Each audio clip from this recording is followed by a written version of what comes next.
বিনিময়ে আপনি তামাশা করবেন না। আপনি নবীর উম্মত, জিলাপি দেখলে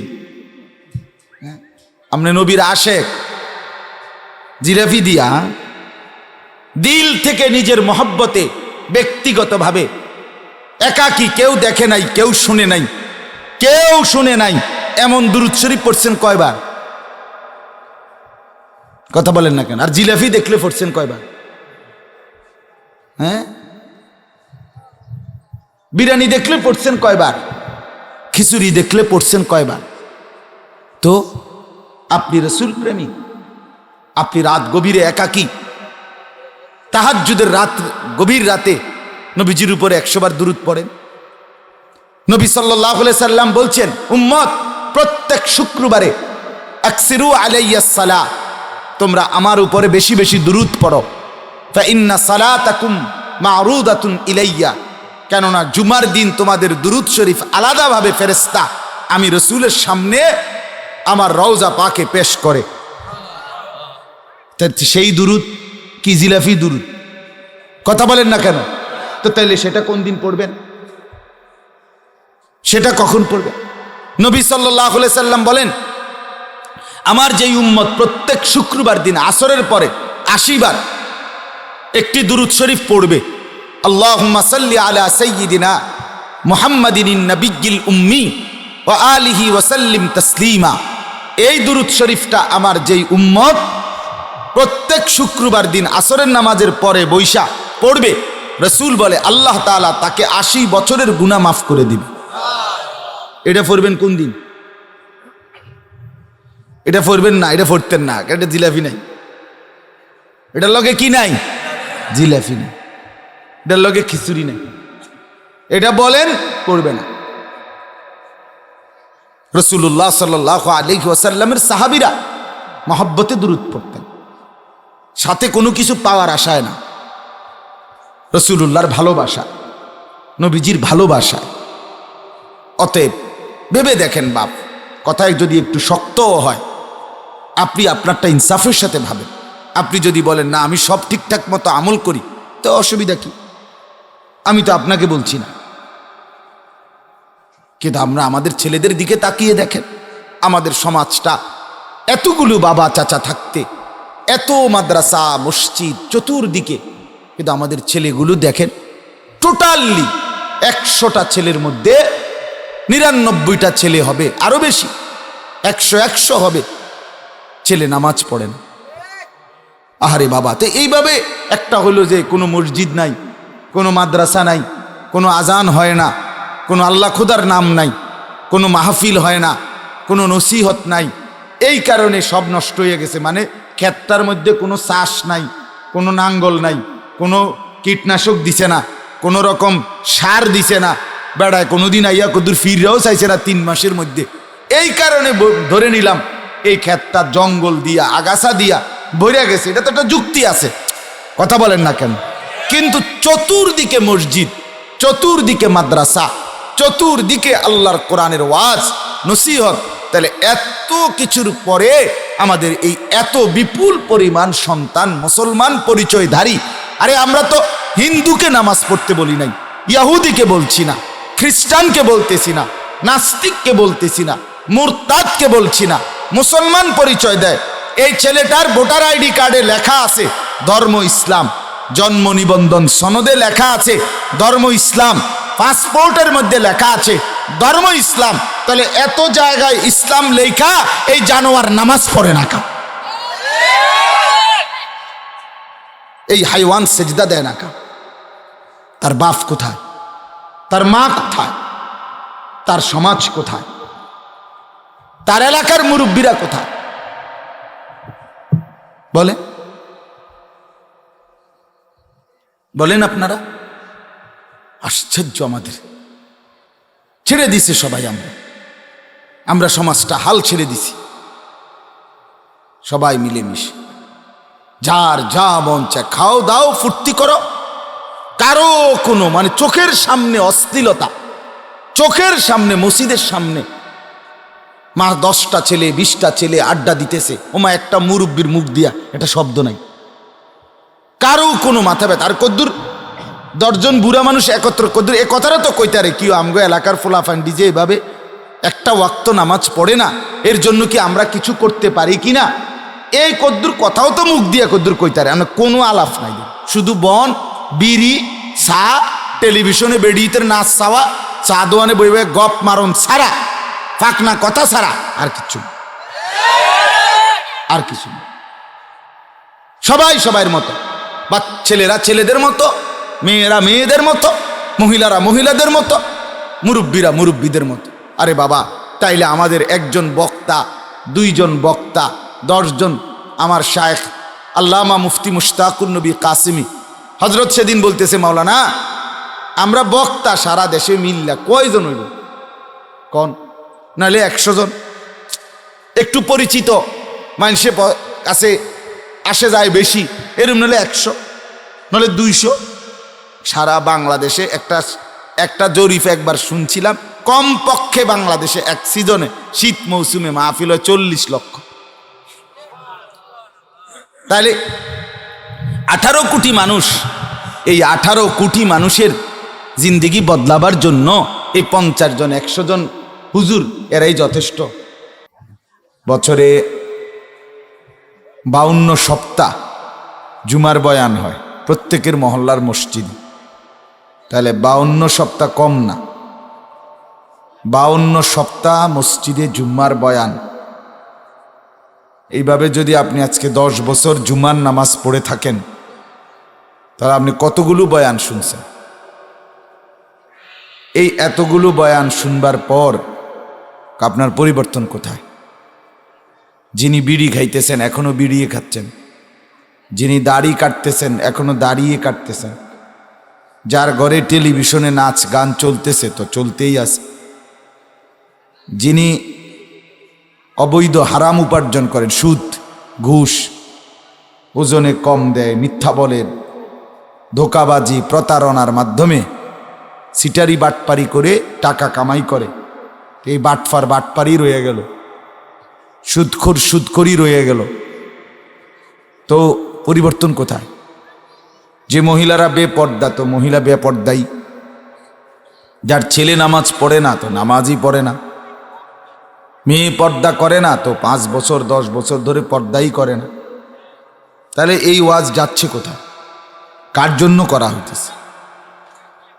আল্লাহর কথাগুলো কে আমল করবে তাইলে বলেন? আপনারাই বলেন, আপনারাই ভেবে দেখেন।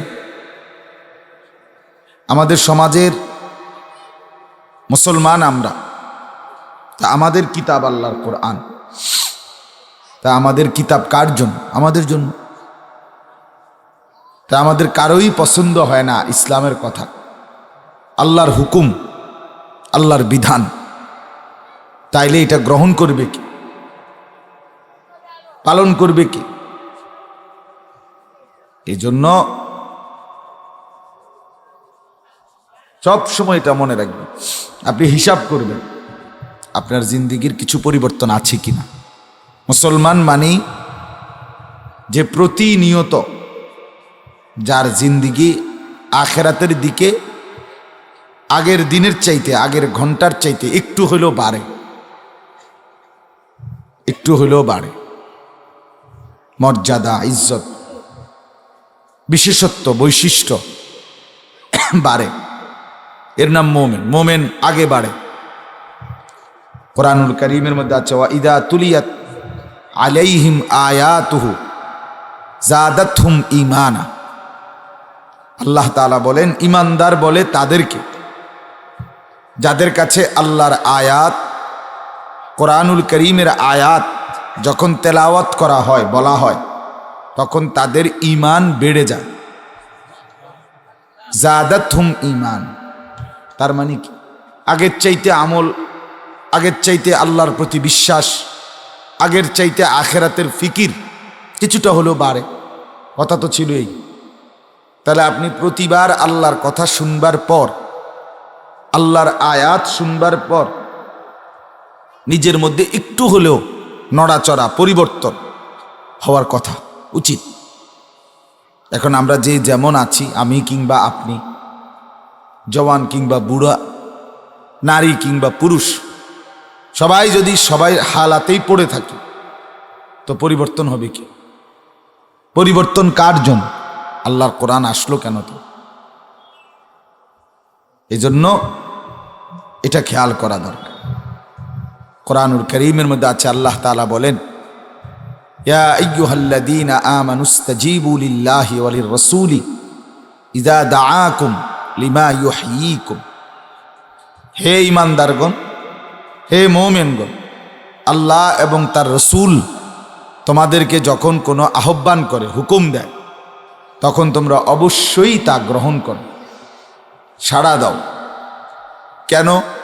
আল্লাহ বলে লিমা ইউহয়ীকুম, কেননা এর মধ্যে আল্লাহ এবং তার রসূলের ডাকে সাড়া দেওয়া, আল্লাহ এবং তার রসূলের হুকুম গ্রহণ করা, এর মধ্যেই তোমাদের জীবন রয়েছে। আল্লাহ তাআলা লিমা ইউহয়ীকুম, বেঁচে থাকার সার্থকতা, মানুষ হিসাবে জন্মের সার্থকতা, বেঁচে থাকার সার্থকতা আল্লাহর হুকুম মেনে নাও, রাসূলুল্লাহ সাল্লাল্লাহু আলাইহি ওয়াসাল্লামের হুকুম মেনে নাও। ওয়ালামু আন্নাল্লাহা ইয়াহুলু বাইনাল মারই ওয়া কলবি। আল্লাহ তাআলা বলেন, বান্দা ইমানদার, দেরি করো না। মনে মনে ইচ্ছা করে বসে থাকলে হবে না যে না হুজুরদের কথা শুনবো আরো কয়টা দিন পর, আরো কিছুদিন পর। আল্লাহ বলেন না, তোমার ইচ্ছা আর আমি আল্লাহর সিদ্ধান্ত মাঝখানে প্রতিবন্ধক হয়ে যেতে পারে।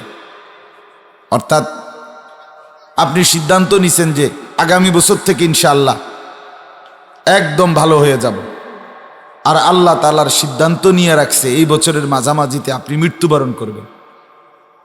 তাইলে বলেন এখন কার্যকর হবে কার ফয়সালা? আল্লাহর। তাহলে আপনার ফয়সালা ব্যর্থ হয়ে গেল।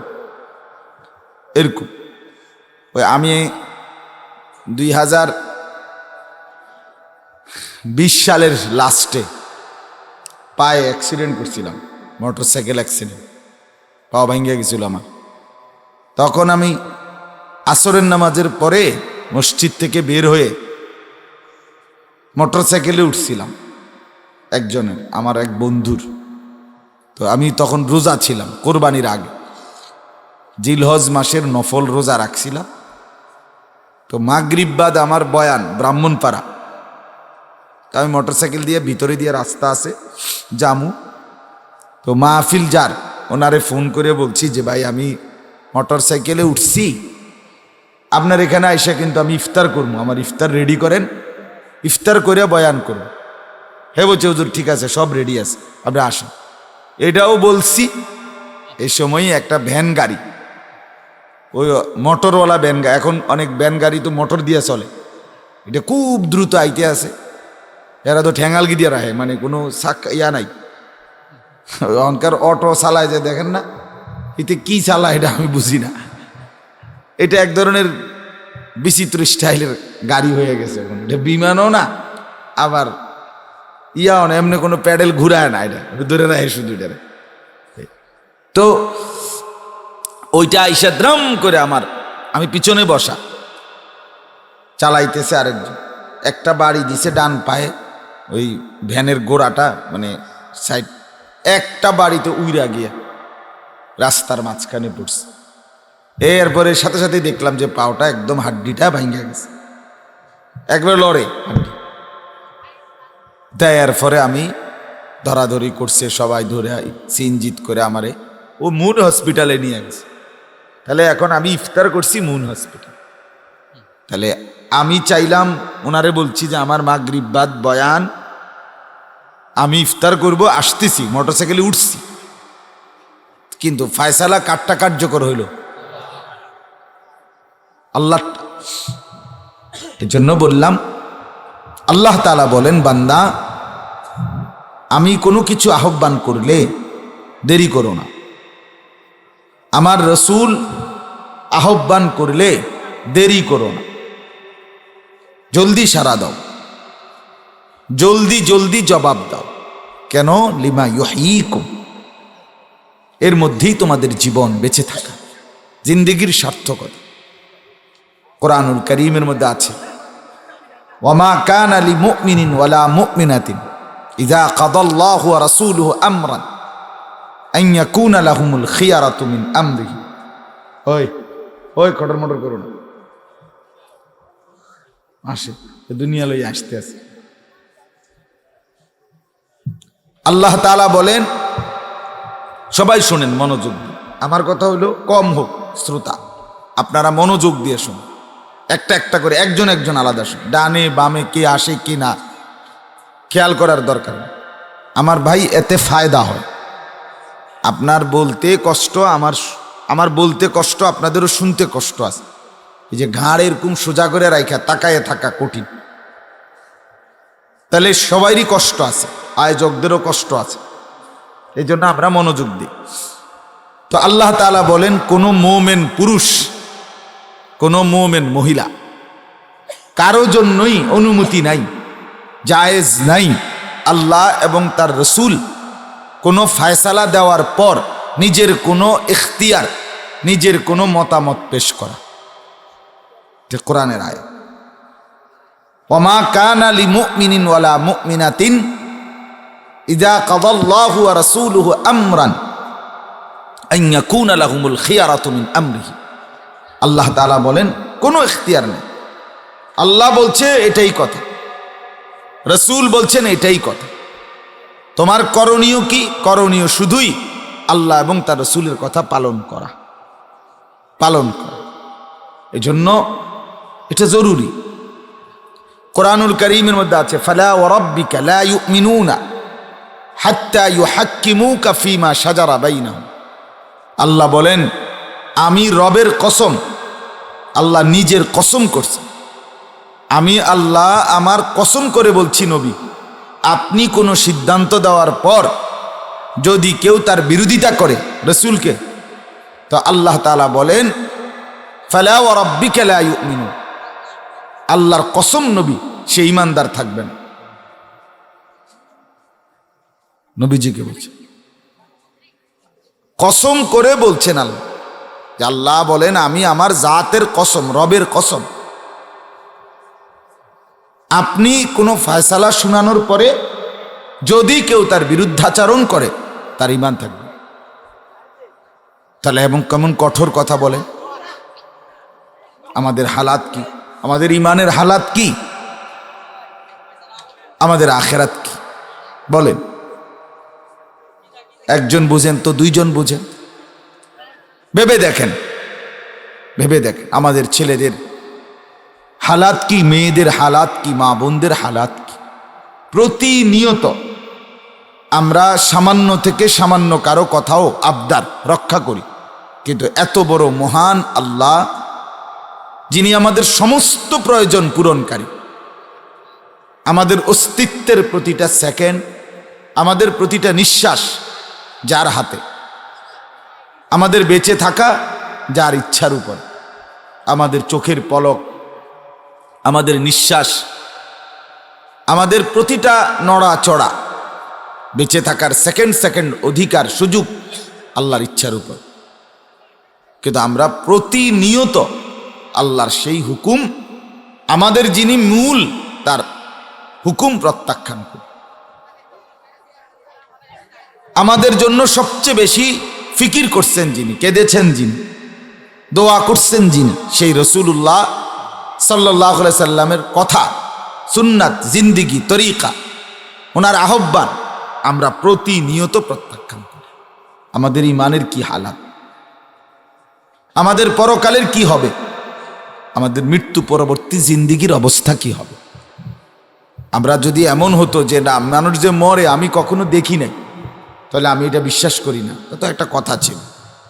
কিন্তু আমরা তো প্রত্যেকেই প্রতিনিয়ত মানুষের মৃত্যু দেখতেছি, দেখি না? আমরা প্রত্যেক মহল্লাতেই তো কবরস্থান আছে, প্রতিনিয়তই তো মহল্লাতে জানাজা হচ্ছে, মানুষ মৃত্যুবরণ করছে। কেউ মরতে চায় না, কিন্তু কেউকে না মরে উপায় নাই। তাহলে এই জন্য আমি শুরুতেই এটা বললাম, ফিকির দরকার, যে এই প্রতিদিন, প্রতি সপ্তাহে, বছরে 52 সপ্তাহ জুম্মার বয়ান ইমাম সাহেব করছেন, এখান থেকে আমি কি নিলাম? এত ওয়াজ মাহফিল, এই যে আলহামদুলিল্লাহ ওইদিকেও ওয়াজের আওয়াজ। শীত মৌসুম আসলেই সারা বাংলাদেশে লক্ষ লক্ষ মাহফিল হবে, প্রতিটা গ্রামে গ্রামে মাহফিল, এক একটা গ্রামে গড়ে 5টা 4টা করে মাহফিল, আগে তো কম ছিল।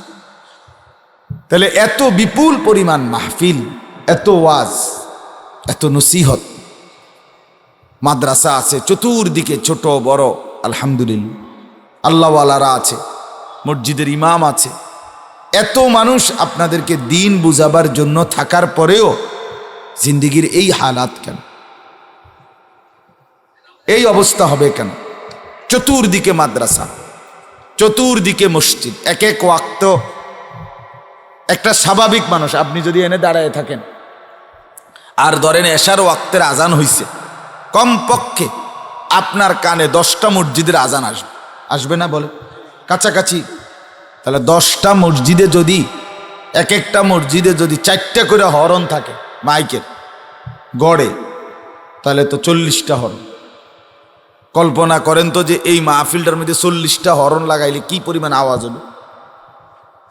তো 40টা হরন এর আওয়াজ মাইক আপনার কানে পড়ল, আপনি নাফরমান, আপনি গাদ্দার, কোনো পাত্তাই দিলেন না। মুসলমানের যে ছেলেগুলো তোমরা মনে করো এই দিনের পর দিন এক ওয়াক্ত নামাজ পড়ার ক্ষেত্রে পাত্তাই দাও না, তোমাদের মতো হাইওয়ান আর কেউ আছেন?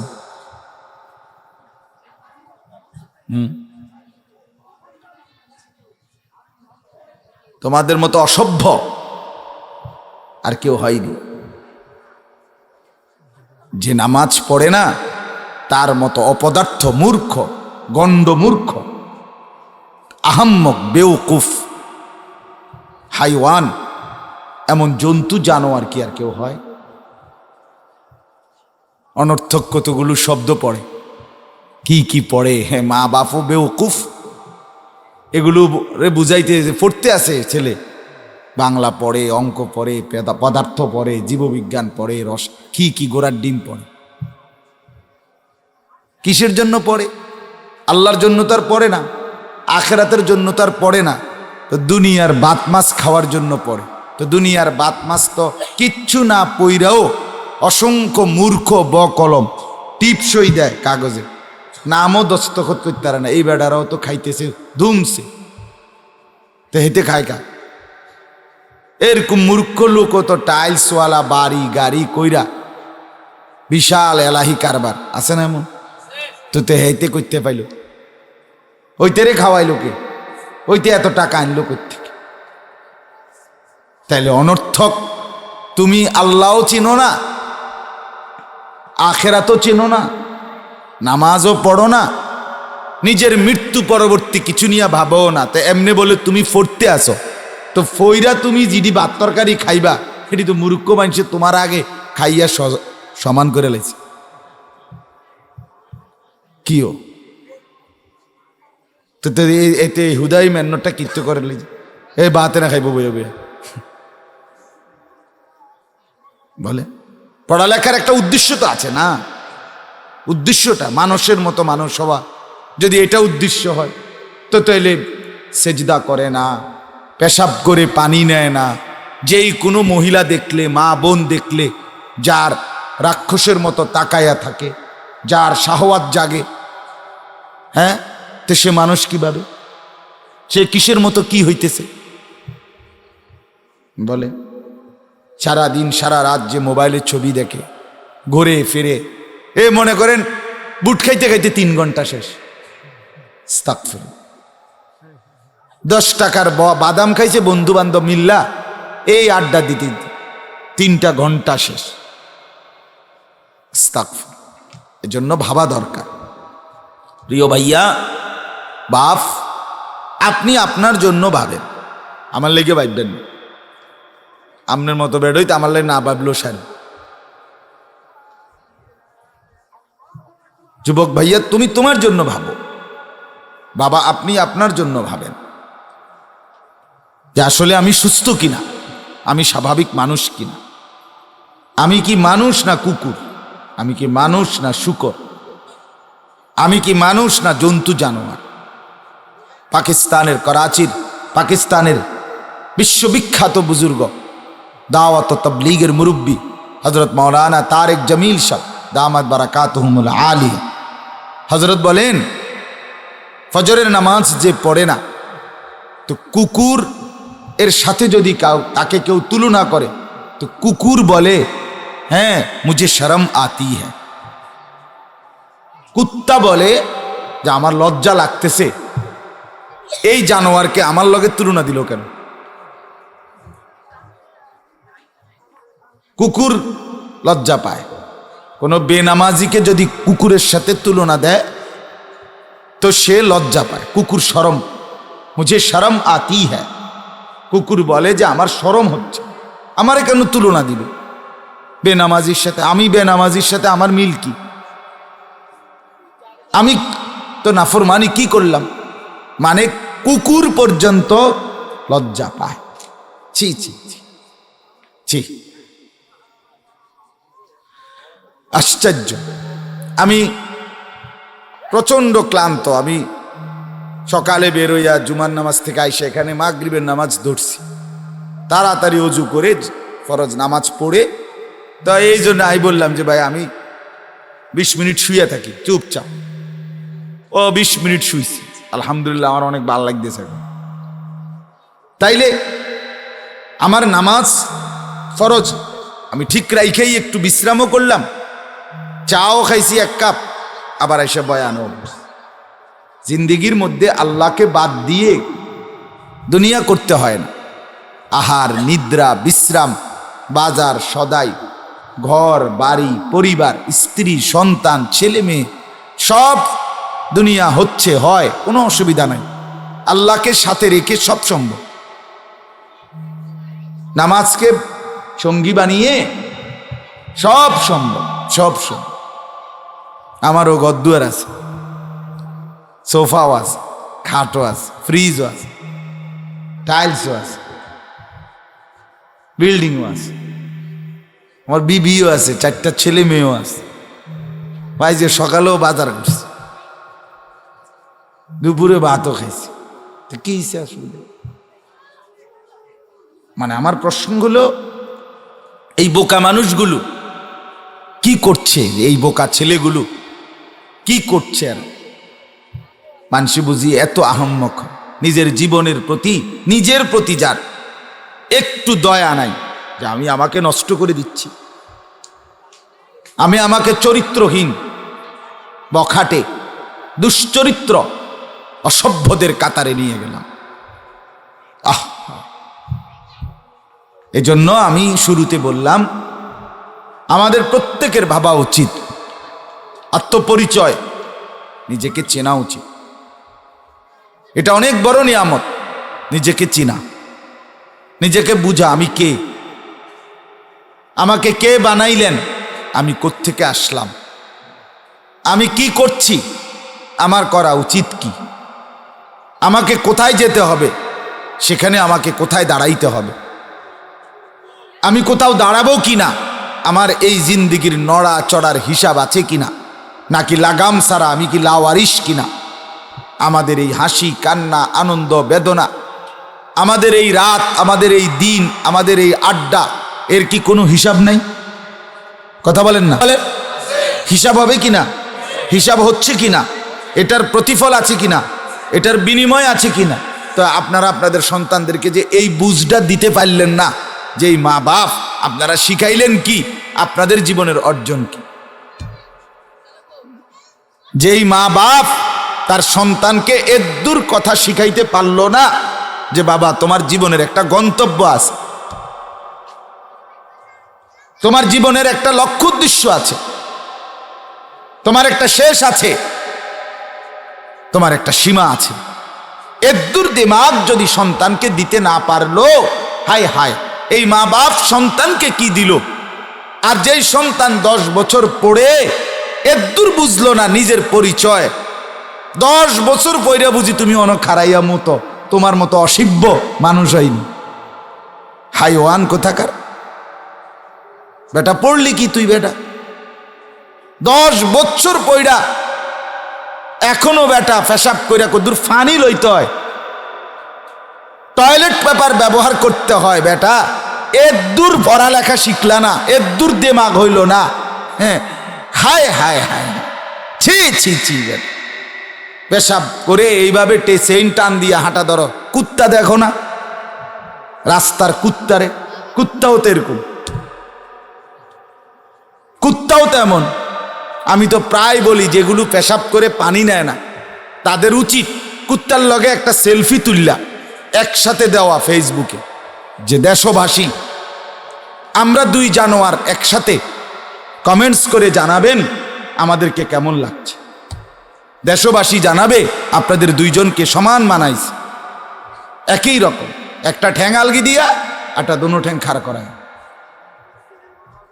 যদি লজ্জা থাকে তো পেশাব করে পানি নিও, টয়লেট পেপার ব্যবহার করো। আর যদি মনে করো হাইসা উড়াইয়া দিলা, তো মনে রাখো ডাক্তার দেখাইও, কারণ তুমি প্রতিবন্ধী। যদি হাইসা উড়াই দিছো, মনে বুঝা গেল যে ভালো মন্দ, করণীয় বর্জনীয়, উচিত অনুচিত এটা বোঝে না, তারে কিন্তু পাগল বলে, প্রতিবন্ধী বলে। যে ডান বাম চিনে না, আলো অন্ধকার বোঝে না, তারে কোনো মানুষ সুস্থ বলে না, তারে মাতাল বলে, পাগল, প্রতিবন্ধী বলে। এজন্য এটা বোঝা উচিত, এটা জানা উচিত। হ্যাঁ, এদ্দুর দিমাগ যদি কাজ না করে তাইলে আমার আর জীবনে রইলটা কি, শিখলামটা কি? আমি মানুষ হয়ে লাভ হইল কি? আমার আস্তাগফিরুল্লাহ, বড় মায়া লাগে আমার খুব অবাক লাগে। আহারে মুসলমানের ছেলে রে, তোর বাপ কে রে? তোর মা কই? তুই কোন মার দুধ খাইয়া বড় হইলি রে ফুল? তুই 18 বছর বয়সে এখনো পেশাব করতেও শিখলি না। আহারে বাবা, 18 বছর বয়সের, 16 বছর বয়সে, 20 বছর বয়সে তুমি এখনো আল্লাহকে সেজদা করতেও মন চায় না। তোমার মুসলমান কোথায়? তোমার আখিরাত কোথায়? তুমি কোথায়? আসলা কোত্থেকে? কে পাঠাইলো তোমারে? কি জন্য বেঁচে আছে? আল্লাহ আমাদেরকে বুঝ দান করেন। এজন্য সবার কাছে অনুরোধ করলাম, এটা বুঝেন, ভাইবেন। আমি প্রতিদিন বলি এটা, আত্মপরিচয় দরকার, হিসাব কিতাব দরকার, নিজের জিন্দেগি বোঝা দরকার। অনেক বড় নিয়ামত। ইয়া আইয়ুহাল্লাযীনা আমানুত্তাকুল্লাহ ওয়াল তানজুর নাফসুম মা কদ্দামাত লিগাদ ওয়াত্তাকুল্লাহ। রব্বুল আলামিন বলেন, হে ইমানদার মুমিন, ইত্তাকুল্লাহ, আল্লাহকে ভয় করো। ওয়াল তানজুর নাফসুম মা কদ্দামাত লিগাদ। রব্বুল আলামিন বলেন, মুমিন প্রতিদিন হিসাব করো, আগামীকাল কিয়ামতের জন্য তুমি আজ কি পাঠিয়েছো। আজকের শুক্রবার, আজকেই হিসাব করো আগামীকাল কিয়ামতের জন্য কি পাঠিয়েছো। আজকে সারা দিনে 5 ওয়াক্ত নামাজ তুমি পড়েছো কদ্দুর আর পড়ো নাই কদ্দুর, বলো, হিসাব করো। আজকের সারা দিনে গুনাহ করলা কয়টা, গুনার থেকে বাঁচলা কয়টা। আজকের সারা দিনে আল্লাহর ইবাদত করলা কয়টা। হ্যাঁ, এটা খেয়াল করা। 3 ঘন্টা সময় গেছে তোমার জীবনে, 3 ঘন্টার মধ্যে একবারও তোমার জবান দিয়া আল্লাহর নাম বের হইল না। হ্যাঁ, তুমি মুসলমানের বাচ্চা? এটা বুঝি জিন্দেগি? 5 ঘন্টা গেল গা, একবারও আল্লাহর নামও বাইর হইল না, মনেও পড়লো না। হায় হায়, এই সন্তানের জিন্দিগিও ব্যর্থ, এই মা বাবার জিন্দিগিও ব্যর্থ। এই মা বাপও বদনসিব, এই সন্তানও বদনসিব। আল্লাহর নবীর বিখ্যাত সাহাবী হযরত ওমর রাদিয়াল্লাহু তাআলা আনহু বলেন, ইন্নাল ওয়ালিদা মাসউলুন ফি হাক্কিল ওয়ালাদ ওয়া ইন্নাল ওয়ালাদা মাসউলুন ফি হাক্কিল ওয়ালিদ ইয়ানি আল আদাবা ওয়াল বিররা। হযরত ওমর বলেন, প্রত্যেকটা মা বাপ তার সন্তানের আদব, শিষ্টাচার, দিন শিক্ষা দেওয়ার ক্ষেত্রে আল্লাহর কাছে হাসরের ময়দানে জবাবদিহি করতে হবে। প্রত্যেকটা সন্তান তার মা বাবার ক্ষেত্রে মা বাবার হক, মা বাবার আদর, মা বাবার সম্মান, মা বাবার খেদমত, এটার ব্যাপারে আল্লাহর কাছে হাসরের ময়দানে জবাবদিহি করতে হবে। মা বাপ জবাব দিতে হবে সন্তানের কিসের ব্যাপারে? দিন শেখানোর ব্যাপারে। আর সন্তান জবাব দিতে হবে কিসের ব্যাপারে? মা বাবার খেদমতের ব্যাপারে। আপনার কাছে অনেকে কানে কানায়, হুজুর মা বাবার খেদমতের কথা দুর্ওয়াজ করেন। আপনি ফরাইছিলেন নি ভূতের ছোট থাকতে? হ্যাঁ, আপনি যে 60 বছর আপনি বিড়ি খান, আপনার ফুতের আপনি কিছু শিখাইছেন? হ্যাঁ, আপনি যে কথা কইতে আগ করলে গালি দেন, গালি ছাড়া কথা কর না, আপনি কি শিখাইছেন সন্তানকে? আপনার হক আদায় করত, কি হক আদায় করত? আপনি সুদে টাকা নিয়ে ফুট বড় করছেন কেন? কিস্তিতে টাকা লইয়া বিদেশ পাঠাইছেন কেন? আল্লাহ বলছে এটা, কথা বলেন না কেন? রাসূলুল্লাহ সাল্লাল্লাহু আলাইহি ওয়াসাল্লাম বলছে এটা, কোরআন এটা বলছে, হাদিস এটা বলছে, এই সমাজের মেম্বার চেয়ারম্যানে কইছে, প্রধানমন্ত্রী কইছে, তো কে বললো এটা? শয়তানে বলছে। আমি শয়তানে বলছে, ইবলিসে বলছে। আমি টাকার লোভে, সন্তানের টাকা খাওয়ার লোভে আপনি সুদের টাকা খাইছেন, সুদের টাকা নিছেন, আপনি লুভি। অনজন লোভ মতো পাইছে না, অন কয় জিভুত খেদমত করে না। আপনি অন্যায় করলেন কেন? সন্তানের হক নষ্ট করলেন কেন? হ্যাঁ বলেন, সন্তানকে নাফরমানির উপরে বড় করলেন কেন? 7 বছরের বাচ্চাটা তো মাসুম ছিল, 7 বছরের বাচ্চাটাকে মসজিদে নিলেন না কেন? 7 বছরের বাচ্চাটাকে আল্লাহর কোরআন শিখালেন না কেন? 7 বছর বয়সে সে যতই করতে না চাইতো, তাকে জোর করা যাইতো, তাকে ধমক দেওয়া যাইতো। এখন 16 বছর দেখে না গাঁটতারামি করে, কথা বলেন না কেন? 14 বছর দেখে না গাঁটতারামি করে। হ্যাঁ, 7 বছর বয়সে গাঁটতারামি করতে পারল হইলে একটা টানা চটকনা দিলে তো ঠিক হয়ে গেল। আপনি ওই সময় করলেন না কেন? বলে আমি শুনছি না, কা আপনি ঘাস খাইছেন সারা জীবন, আপনি শুনেন নাই কেন? মসজিদের ইমাম বলে নাই? হাজারো আলেম বলে নাই? সন্তান কিভাবে মানুষ করতে হয়, স্ত্রীকে কিভাবে পালতে হয়, ছেলে মেয়ে কিভাবে লালন পালন করতে হয়, এটা আপনি জানেন না কেন? আপনি মুসলমান, আপনি শিখবেন না কেন? রাসূলুল্লাহ সাল্লাল্লাহু আলাইহি ওয়াসাল্লাম তো বলছেন, প্রত্যেকটা ইমানদার মুসলমানের উপরে, নারী কিংবা পুরুষ, দ্বীনি ইলম অর্জন করা ফরজ। যার সামনে যেই কাজ, ওই কাজের মুখে ওই বিষয়ের ইলম অর্জন করা, খোদার কসম এটা ফরজ। আমি এখন বিয়ে করব, অতএব বিয়ে সম্পর্কিত আমার শরীয়তের বিধান কি এটা জানা আমার জন্য ফরজ। আমি এখন ব্যবসা করব, অতএব আমার ব্যবসা সম্পর্কিত শরীয়তের বিধান কি এটা জানা ফরজ। আমি এখন কৃষি ক্ষেত খামার করব, এই সময়ে শরীয়তের বিধান জানা ফরজ। আমি এখন জমি বেচা কিনা করব, এই সময়ে শরীয়তের বিধান কি এটা জানা ফরজ। আমি মেয়ে বিয়ে দেব, এই ক্ষেত্রে শরীয়তের বিধান কি এটা জানা ফরজ। আমার ছেলে বিয়ে করাবো, এই ক্ষেত্রে শরীয়তের বিধান এটা জানা ফরজ। কই এটা শিখছিলেন? এটা জিগাইছিলেন হুজুর রে? বইয়া বইয়া মেল করে, হদ্দার মাতব বলল ইয়া সিয়ার কয়টা হইলে ভালো হয়? একজনে কয় 150। আরে দূর বেটা, বেকু, তোর কোনো আইডিয়া নাই বেটা, 200 চেয়ারও কলি না তুই। আচ্ছা যাক, ঠিক আছে 200। এবারে মাইক্রো কয়টা? 3টা। না বেড়া বেড়ি বেশি, 4টা বইলেও 3টা তৈতো না, আর 2টা লো মাইক্রো, 5টা। তাহলে মাইক্রো হচ্ছে কয়টা রে? 5টা। চেয়ার কয়টা? 200।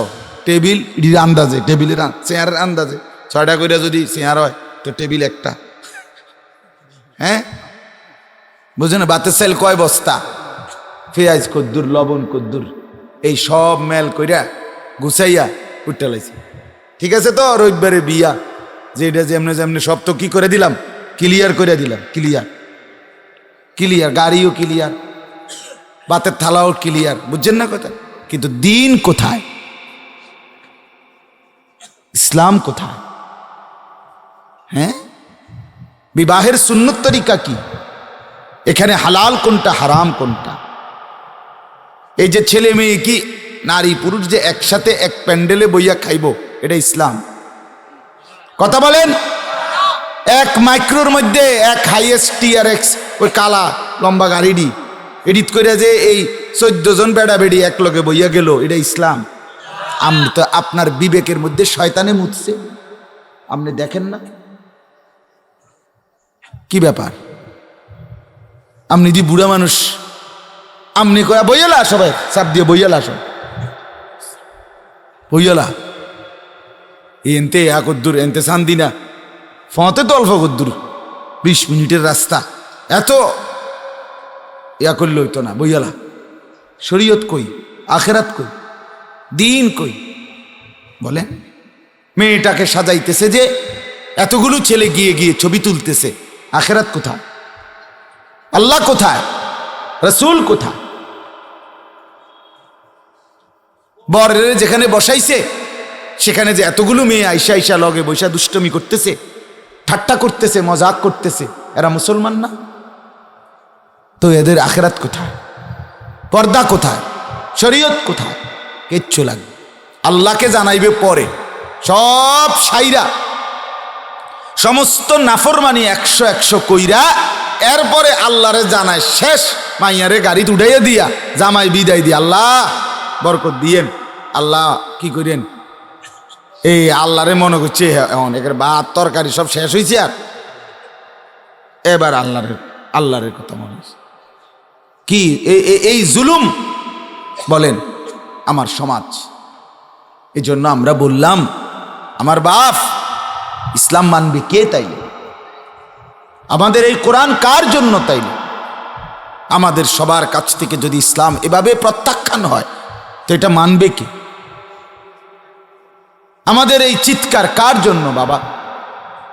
এই ওয়াজ, এই মাহফিল, এই বয়ান, এই নসিহত শুনবে কে? তাই আপনারা প্রত্যেকেই প্রত্যেকের জায়গায় যে যেমন নাফরমানি নিয়ে আছেন, সমাজ থেকে দেখে দেখে, মানুষের রেওয়াজ দেখে দেখে, মানুষের প্রচলন দেখে দেখে, কুসংস্কার বদরসুম সমাজে চালু হয়েছে, আপনি এটা দেখে দেখে এটা খুব বুঝলেন। আল্লাহ রসুলের কথাটা বুঝলেন না কেন? আল্লাহর কথাটা বুঝলেন না কেন? আমি একটা উদাহরণ দেই, আপনারা একটু মনোযোগ দিয়ে শোনেন। এক সাহাবী জিজ্ঞেস করছে, ইয়া রাসূলুল্লাহ সাল্লাল্লাহু আলাইহি ওয়াসাল্লাম, হে আল্লাহর নবী, আমার বাবা মা মৃত্যুবরণ করছে, পরিষ্কার হাদিস, আমি এখন আমার করণীয় কি? মা বাবার জন্য আমি কি করব এখন মৃত্যুর পর? নবীজি বলছেন, এ কি বলছে আপনি শুনেন, শুনতেছেন তো সবাই? বোঝেন তো বাংলা কথা? বোঝেন তো সবাই? নাহলে অন্য ভাষায় কইতাম।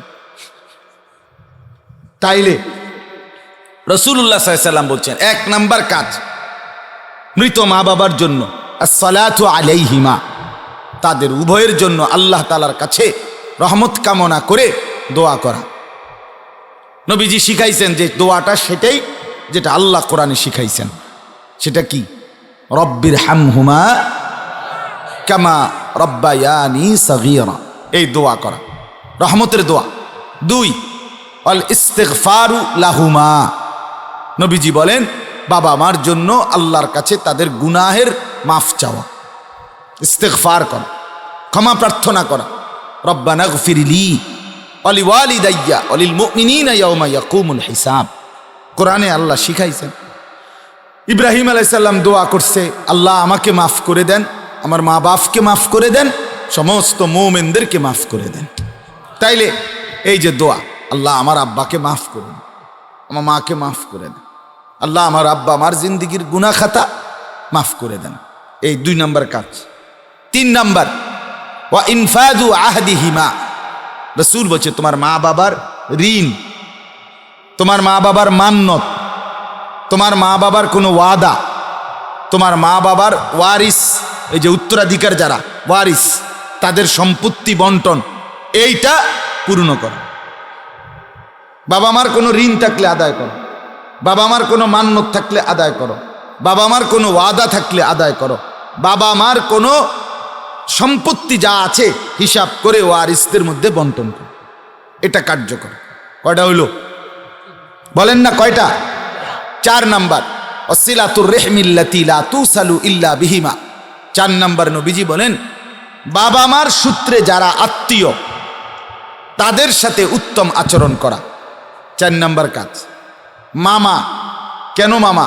মায়ের ভাই, এ তাহলে আমার মার সূত্রে আত্মীয়। চাচা, কেন চাচা? আমার বাবার ভাই, তাহলে উনি আমার বাবার সূত্রে কি? আত্মীয়। চাচা, চাচি, ফুফি, ফুফা, হ্যাঁ, এগুলো বাবার দিকের আত্মীয়। মামা, খালা, এগুলো কার দিকের আত্মীয়? মার দিকে। দাদা, নানা, এ আল্লাহ পাক নবী বলেন, মা বাবার সূত্রে যারা আত্মীয় তাদের সাথে উত্তম আচরণ করো। চাচা সম্পত্তি পায়, দেও। চাচতো ভাইয়ের লোকে একটা ঝামেলা আছে, এটা সমাধান করো। বোঝে নাই কথা? এগুলো ঠিক করো। 5 নাম্বার, ওয়া ইকরামু সাদিকিহিমা। রাসূলুল্লাহ সাল্লাল্লাহু আলাইহি ওয়াসাল্লাম বলেন, 5 নাম্বার হলো মা বাপ যাদের সাথে সম্পর্ক রাখতেন, চলাফেরা করতেন, হ্যাঁ, বন্ধু বান্ধবের মতো উঠা বসা করতেন, এ বাড়ির ওই বাড়ির, এই মহল্লার ওই মহল্লার, এদের প্রতি সম্মান প্রদর্শন করা। এদেরকে দেখলে কি করা? সম্মান করা। আপনি আমার বাবার বন্ধু ছিলেন, আপনি আমার বাবার সাথে উঠা বসা করতেন, আপনি আমার মার সাথে উঠা বসা করতেন, এরকম মানুষগুলোকে কি করা? সম্মান। এখন এই 5টা নবীজি সাল্লাল্লাহু আলাইহি সাল্লাম বলছেন। কে বলছেন? কোন নবীজি? 1 নাম্বার দোয়া করা, 2 নাম্বার গুনাহ মাফ চাওয়া, 3 নাম্বার তাদের ওয়াদা, অঙ্গীকার, ওয়ারিস সম্পত্তি এগুলো বন্টন করা, 4 নাম্বার মা বাবার আত্মীয় স্বজনের সাথে, মা বাবার সূত্রে যারা আত্মীয় তাদের সহিত উত্তম আচরণ করা, 5 নাম্বার মা বাবা যাদের সাথে চলতেন ফিরতেন তাদেরকে সম্মান ইজ্জত করা। এখন আপনারা আল্লাহর দোহাই ইনসাফ করে বলেন যে 7 দিনের খানাটা কত নম্বর? এখানে 40 দিনের পরে যে 41 দিনের যে ফার্মের মুরগার ভাত তরকারির একটা দফাদফি, এই খানাটা এটা কত নম্বরে পড়ছে? এনে এখন মাতেন না কেন?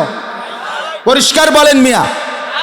রাসূলুল্লাহ সাল্লাল্লাহু আলাইহি সাল্লামের কথার ব্যতিক্রম তো আপনি বলার সুযোগ নাই, আছে তো? আপনি বলেন, প্রত্যেক বছরে একদিন মৃত্যু তারিখ হিসাব কইরা ওই দিন যে ভাত খাবানি, এটা কত নাম্বার? তো তাইলে আপনি এগুলো চালু করে দিলেন, এগুলো খুব বুঝলেন, এগুলো মিস হয় না, হাওলাত কইরা। এরপরে গ্রামের মানুষের থেকে ভিক্ষা কইরা হইলো 40 খাবাও, গ্রামের মানুষের থেকে টাকা উড়াইয়া হইলো, তারপরে হইলো জিয়াফত খাবাও, এটা মিস হয় না, এটা আপনি ভুলেন না। কিন্তু আপন ভাই, ছোট ভাই, আপন বোন, বাপ মরছে আজকে 20 বছর, বাপ মরছে আজকে 25 বছর, আপনি ডাকাইত এখনো বোনের সম্পত্তি বুঝাইয়া দেন না। আপনারে কে বলছে ভাত খাবাইতেন? কথা বলেন না কেন? আপনারে বলছি কে ভাত খাবাইতেন? আল্লাহ রাসূল সাল্লাল্লাহু আলাইহি সাল্লাম ভাত খাবাইতেনই কইছিল। আপন বোন হজ করে আইছে, ওরা বোনের কি দেয় না? সম্পত্তি দেয় না, হজ করে আইছে, নিবিগানি বোন একবারে। আর আইতি না তাহলে আমরা ভাই, আর আইতি না জমি নিবিগা, তাহলে ভাই বোন বাগিনার পরিচয় আর নাই। এই সমস্ত বাজে কথা। তার মানে কি? তার মানে এই ভাই এত বড় ডাকাত, এই ডাকাত ভাইয়ে বুঝাইতে চাইছে, বোন, আপন রক্তের বোন, তুই যদি আমার বাড়ির ভাত খাইতে হয় তাহলে জমি দিয়া খাইতে হইব। অথচ গ্রামের যেই কোনো মানুষ, কত মানুষ তার বাড়িতে দাওয়াত খায়, তারা কিন্তু জমি দন লাগছে না। কথা বলেন না কেন? আপন বোন খাইতে হইলে কি দন লাগবো? তুমি জালেম, তুমি যাইবা না হাসরের মাঠে, টের পাইবা। কয় দিনে সপ্তাহ যায়? 6 দিনে সপ্তাহ না, 7 দিনে হাসর ময়দানে টের পাইবা। তুমি যাইবা না। আস্তাগফিরুল্লাহ, আস্তাগফির। কত বড় জুলুম বলে, কত বড় অন্যায়। এই জন্য বললাম, আমি এতগুলো কথা বলার অর্থ হলো ইসলাম কোথায়, আমরা কোথায়, আমার কোরআনের হুকুম কোথায়, আমরা কোথায়, আমার রসুলের তরিকা কোথায়, আমরা কোথায়। কেউ যদি আমাদের কারো কাছে আমাদের ইসলাম যদি পছন্দ না, বুড়ো মানুষ, মুরব্বী, আপনারাও মেসওয়াক করেন না, জোয়ান মানুষ তোমরাও মেসওয়াক করো না, তো রাসূলুল্লাহ সাল্লাল্লাহু আলাইহি ওয়াসাল্লামের মেসওয়াকের সুন্নাত কে আদায় করবে ভাই? আমারে বলো, বলেন। বুঝের মানুষ, নামাজি গড়, আপনারাও দস্তরখান বিছাইয়া খানা খান না, বেবুজ গড়, তারাও দস্তরখান বিছান না, তো রসুলের এই সুন্নত কে পালন করবে ভাই? কোন বলেন, কার জন্য নবীজির আমলটা করবেটা কে? তাই বলেন। আমার নামাজি ঘর, চাচাই নামাজ পড়ে, এই ঘরে আজকে 20 বছর ধরে রঙিন টেলিভিশন চলে, নাচ গান, জিনা, ব্যভিচার, অশ্লীল দৃশ্য, বউ বাচ্চা নাই নাতকুররা ঘন্টার পর ঘন্টা, মিনিটের পর মিনিট দেখতেছে, মোবাইল টিপতেছে সারাদিন সারা রাত। আহারে বাপ, তাইলে এই গান বাদ্য ছবি দেখার গুনাহ ছাড়বে কে? তাইলে আমনও ছাড়লেন না, তেও ছাড়লো না, অমুকও ছাড়লো না, তো ছাড়বে টাকার হুকুমটা মানবে কি? রাসূলুল্লাহ সাল্লাল্লাহু আলাইহি সাল্লামের 23 বছর এভাবে ফেলে দিলাম। আমার নবী সাল্লাল্লাহু আলাইহি সাল্লাম পরিপূর্ণ ইসলাম বুঝাইয়া দিতে গিয়ে আমাদের কাছে নবী সাল্লাল্লাহু আলাইহি ওয়াসাল্লাম কি পরিমাণ কষ্ট করছেন ভেবে দেখেন। এক তায়েফের রক্তের কথা মনে করেন। হযরত আয়েশা রাদিয়াল্লাহু তাআলা আনহা নবীজিকে একদিন জিজ্ঞেস করছে ইন্তেকালের কিছুদিন পূর্বে, ইয়া রাসূলুল্লাহ, আপনার পিঠের মধ্যে ছোট ছোট ছিদ্র, পুরা পিঠ চালনির মতো, এমন কেন? ছোটবেলায় আপনার কি কোনো অসুখ বিসুখ হয়েছিল, যার কারণে বসন্তের গোটা, অনেকের ওই যে বসন্ত হয় আগের দিনে হইতো, দাগ পড়ে যায় না, ছিদ্র ছিদ্র হয়ে যায়।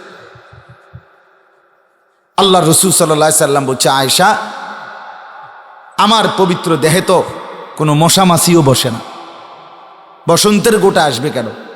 আমার দেহ থেকে তো মেশকের ঘ্রাণ বের হয়, সুগন্ধি বের হয়, কাজেই এগুলো আমার গোটা না, কিচ্ছু না।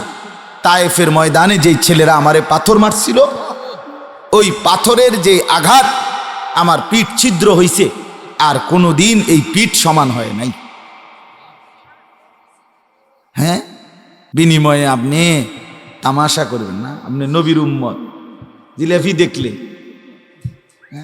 আপনি নবীর আশেক, জিলাপি দিয়া দিল থেকে নিজের মহব্বতে ব্যক্তিগতভাবে একাকী, কেউ দেখে নাই, কেউ শুনে নাই, কেউ শুনে নাই, এমন দুরূদ শরীফ পড়ছেন কয়বার? কথা বলেন না কেন? আর জিলাপি দেখলে পড়ছেন কয়বার? হ্যাঁ, বিরিয়ানি দেখলে পড়ছেন কয়বার? খিচুড়ি দেখলে পড়ছেন কয়বার?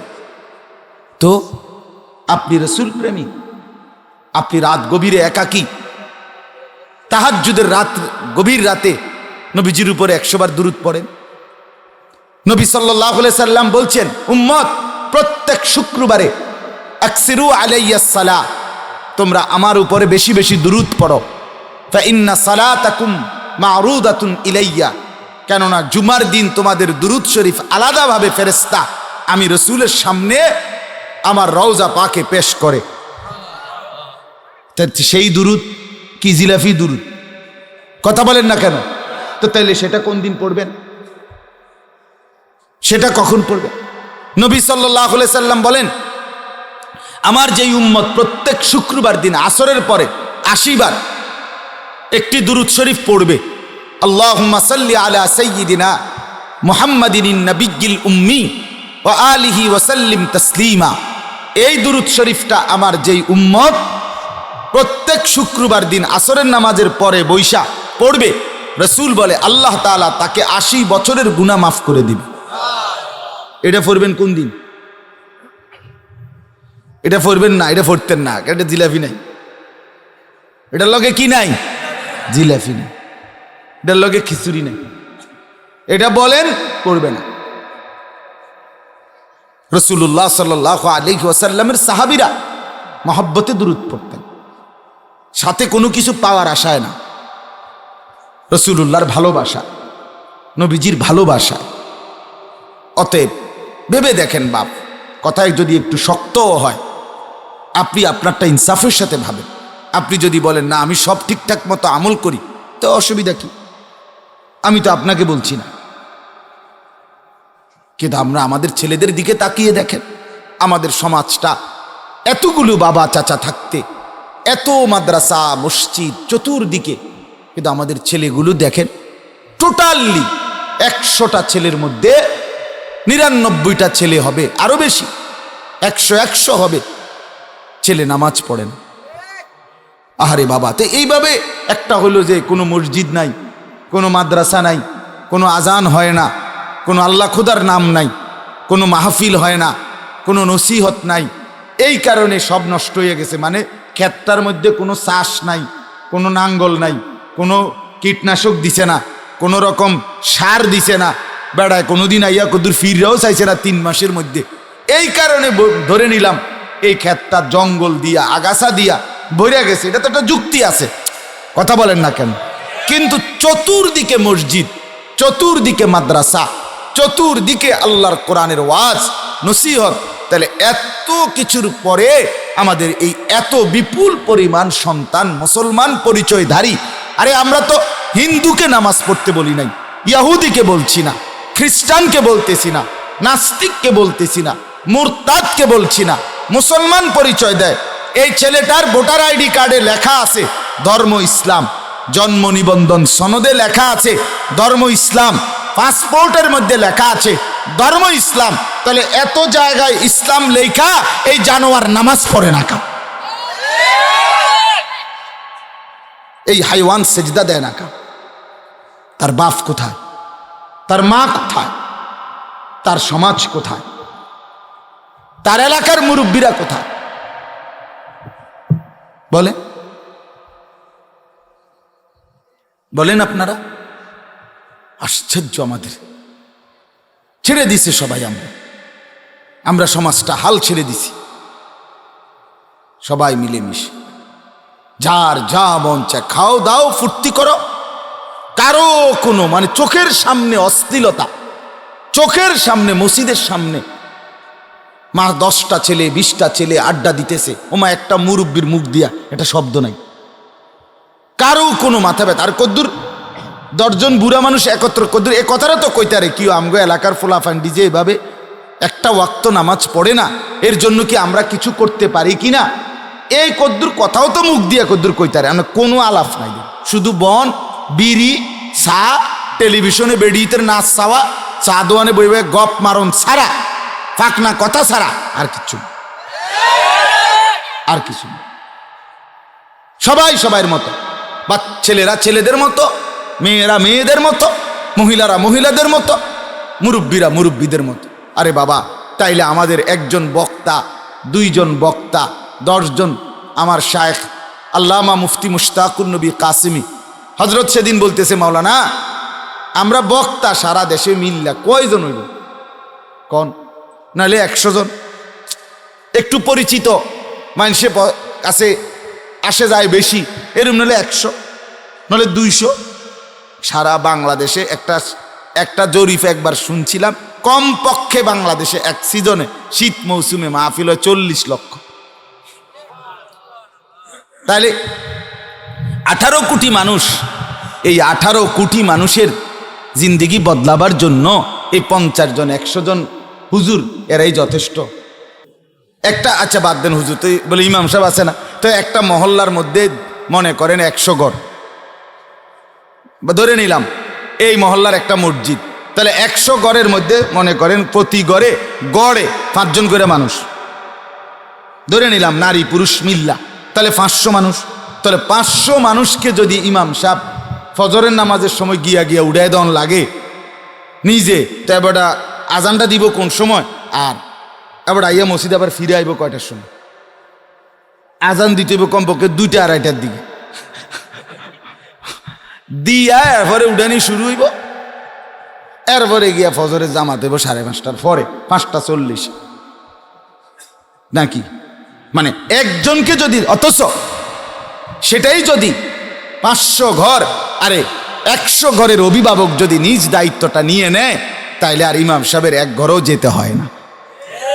কিন্তু আমাদের কারো রাজি, কেউ রাজি। বউ হেবডার আমরার কাছে আইসা কয় হুজুর বেডিটিরও দুরওয়াজ করে দেন, ফুলান্ডিরও দুরওয়াজ করে দেন, মানে সব আমি ঠিক করে দিতাম। হেবডা বইয়ে বইয়ে সিরা খাইত, হেবডা বইয়ে বইয়ে বহন খাইব। উনি শুধু দুনিয়া দুনিয়া করবে, আখেরাত কে সাজাবে? এই জন্য আমি এতগুলো কথার অর্থ আপনাদের অনুভূতি জাগাইতে চাই।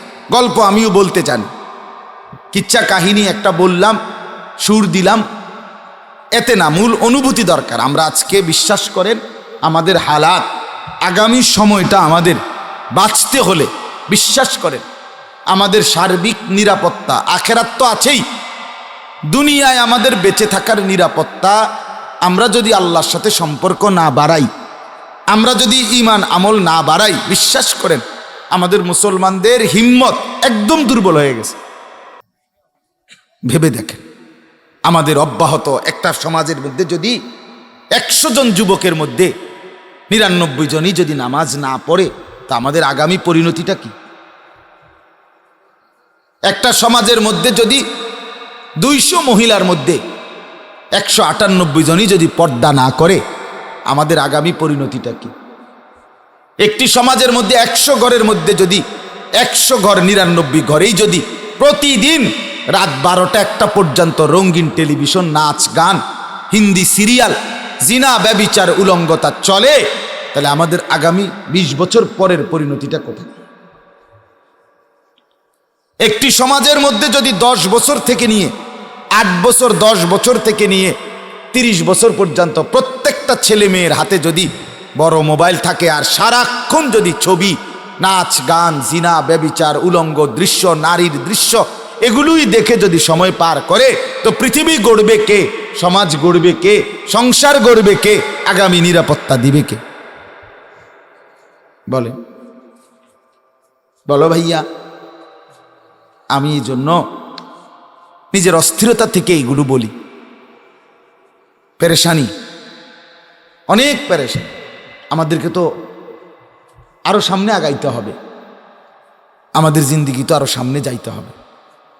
তা আমাদের এই ছেলেরা, এদের 6 বছরে, 5 বছরে, 1 বছরে কোনো দিন মনেও পড়ে না যে তারা যে মুসলমানের মতো চুল রাখে না, কাফেরের মতো চুল, বেঈমানের মতো চুল, একটু বিবেকও জাগে না যে এটা আমি কি রাখতেছি। 1 ওয়াক্ত নামাজ পড়ে না, তাদের কোনো পেরেশ, কিরে তোর মা কো, মানে মা বাপ বংশের কোনো পরিচয় নিয়ে তার কোনো লাজ লজ্জা কিচ্ছু নেই। মানসি কি মনে করবো, কিরে আমি মুসলমান, আমি নামাজ না পড়লে, এখন আমি মনে করেন, আমি একটা জিনিস মনে করেন, আমি আজকের মাহফিলের বক্তা, এখন আমি আইসি এনে মাগরিবের আজান দিছি, তা আমি যদি বাইরে কই যে আমি কুদুর ঘুম যাবো, তা আমি শুয়ে রইলাম ধরেন আধা ঘন্টা, শুয়ে রইলাম, আর এনে মাগরিবে নামাজ পড়ে যায়, এরপরে উঠতে আইয়া ওয়াজ করলাম। আচ্ছা, এই এখানকার একটা মানুষ যদি শুনে এই কথাটা, যে এই হুজুরটা মাগরিবের নামাজ না পড়ে এনে আইসে ওয়াজ করতো, তাইলে একটা মানুষ তার আমার প্রতি 1 জাররা কোনো ভক্তি সম্মান দেখাবে? বলবে এরম বাটফার বুঝি হুজুরা, কথা বলেন না কেন? বলবে কি না বলেন? এরম বাটফার হুজুর হয় কেন? এটা কি বাটফারে না, সিটারে না রে, এতে বেটা নামাজের টাইমে ঘুম যায়, এটা আইয়াওয়ান আইসে ওয়াজ করতো, এরম অজাত হুজুর তো আর শুনছি না। এরম আপনি আমার ব্যাপারে যদি এতগুলো মন্তব্য আসে, তো তুমি যুবক যে মুসলমান পরিচয় দিয়া, তোমার বাপ মুসলমান, তোমার মা মুসলমান, তোমার বংশ মুসলমান, তুমি যে নামাজের ওয়াক্তে 1 ওয়াক্ত নামাজ পড়ো না, তুমি বাটফাররে মানুষে কিছু কয় না? কথা বলেন না? তুমি চিটার রে কিছু কেউ বলে না? তুমি অসৎকে, তোমার বিবেক কোথায়?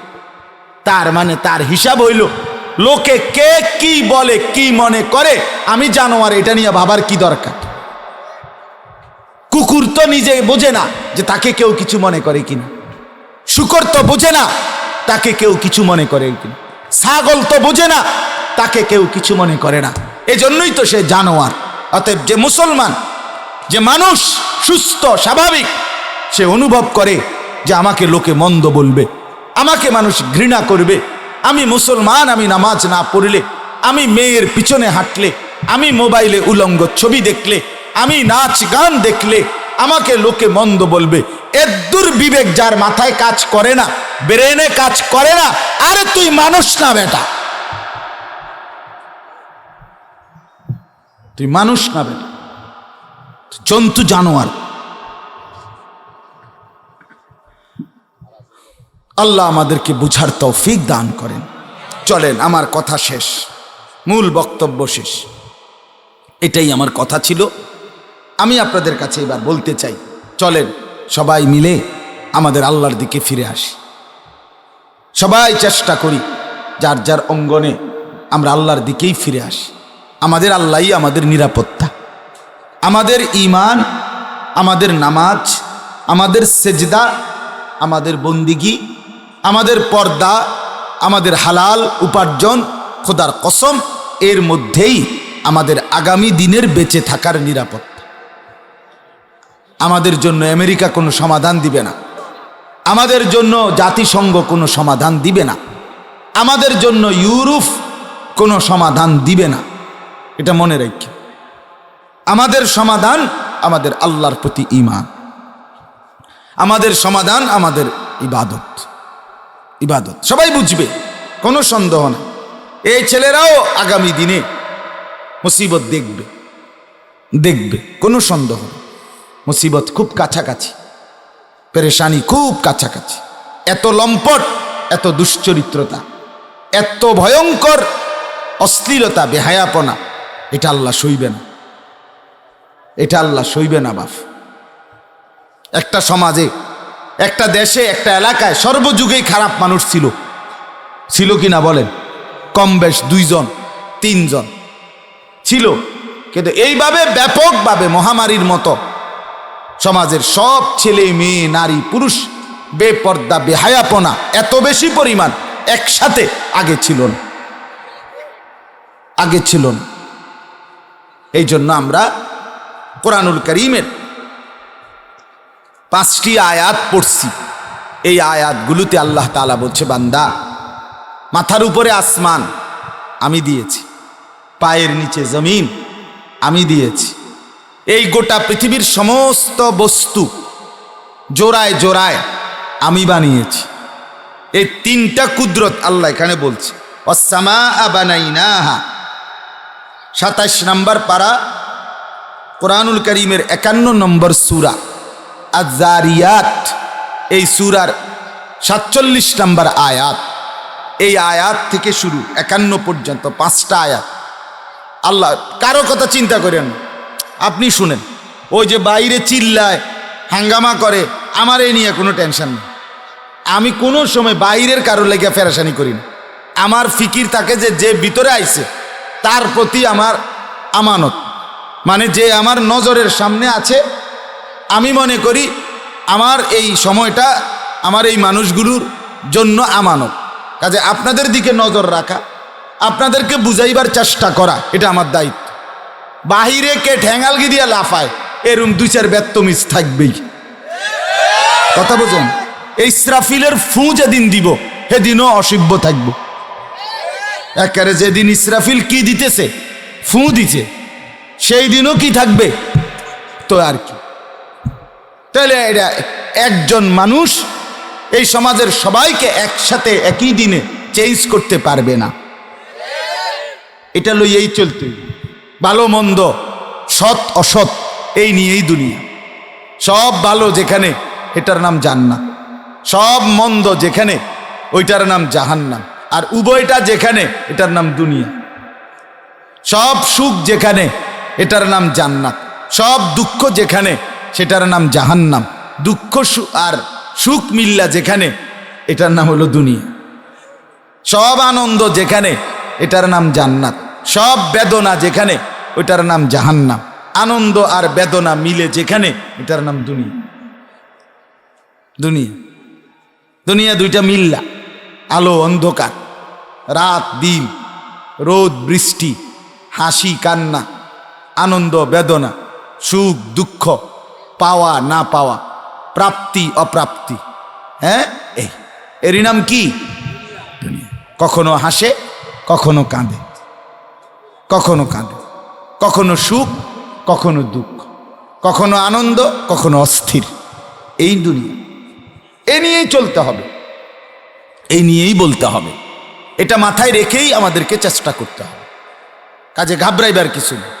সবাই শুনবে না, সবাই বুঝবে না। আল্লাহ আমাদেরকে বুঝার তৌফিক দান করে।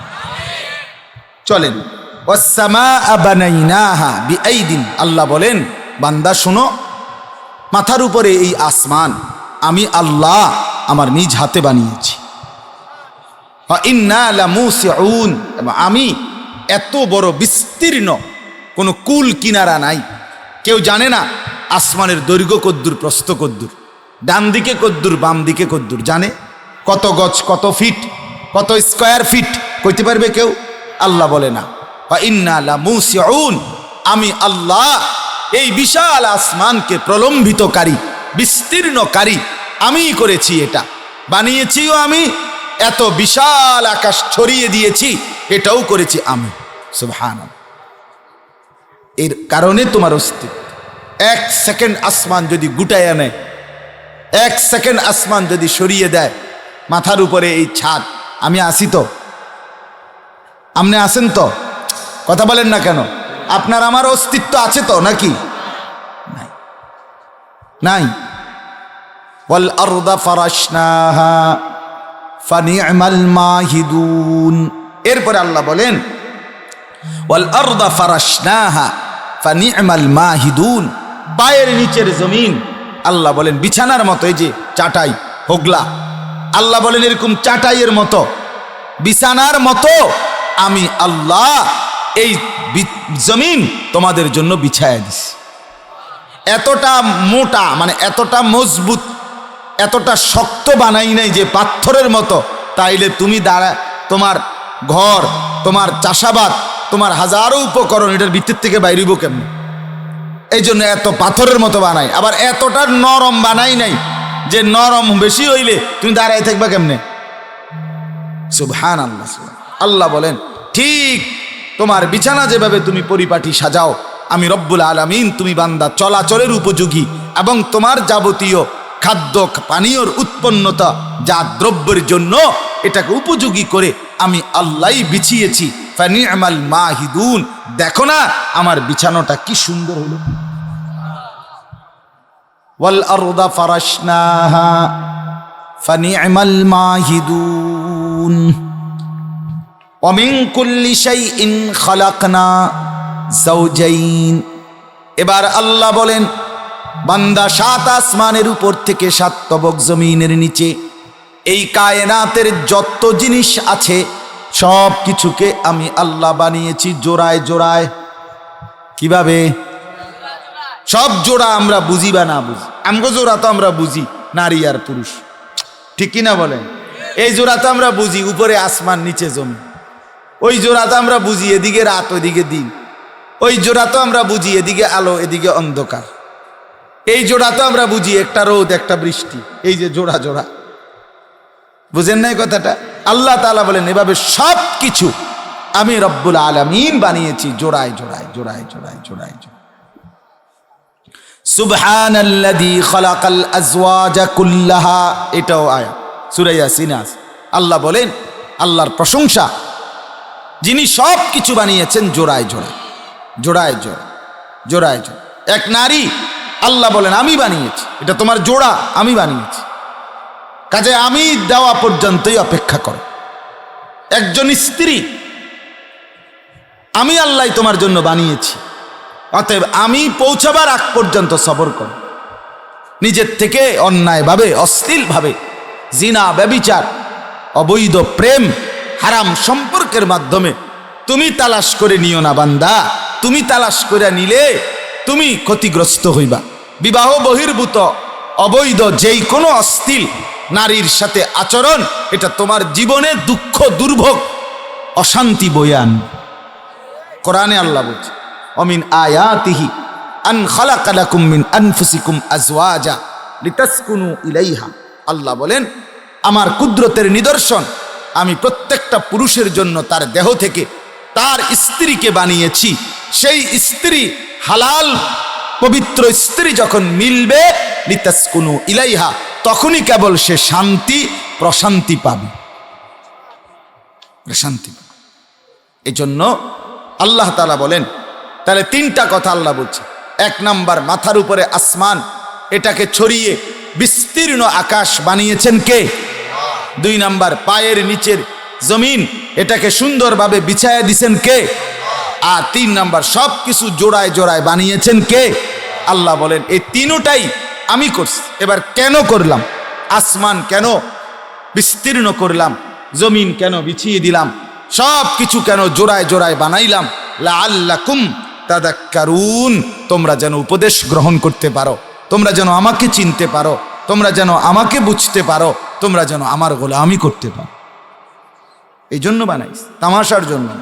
আসমান আমি তামসার জন্য বানাই নাই, জমিন আমি তামাশার জন্য বানাই নাই, জোড়ায় জোড়ায় সব কিছু আমি তামাশার জন্য বানাই নাই, আমি উপদেশ গ্রহণ করার জন্য।